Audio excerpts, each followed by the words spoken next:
The LPR then, I mean, it was expected that they would come out with this kind of an amendment.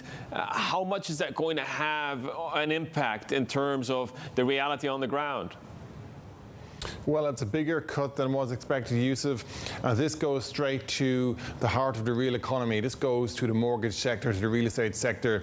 The whole point of cutting the 5-year rate is that it's the reference rate for mortgages. So obviously that should take pressure off those who are paying back the loans that they took out to take their houses. So the idea is it'll certainly give a lift to the real estate side of the economy, because even though COVID zero, of course, has really sent shockwaves to growth in recent weeks and months, the real estate story has probably been the bigger drag on China's economy over the last year or so. Now, of course, this move in and of itself isn't considered to be enough to turn the economy around. It's more about taking pressure off the real estate side of it.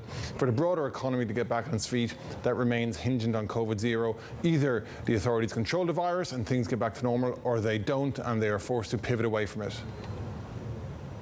So, Enda, the FOMC officials, Astrid George, pouring cold water on the Fed. But this is Astrid George, of course, shrugging off volatility. Well, they'll do that. All of them will do that until literally they see the consumer self-inflict the wound of stopping to spend. How dangerous is this kind of intonation that, we're not bothered about volatility?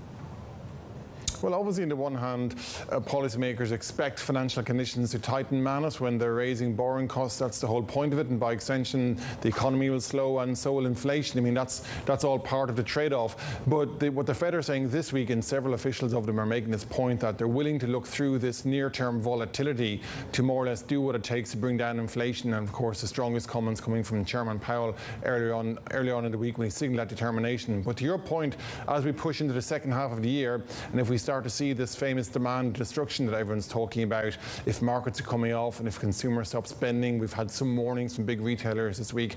Obviously, that will put a different hue on the policy debate. But for now, at least, the Fed are saying they're going ahead with 50 and they've got a job to do and they're going to do it.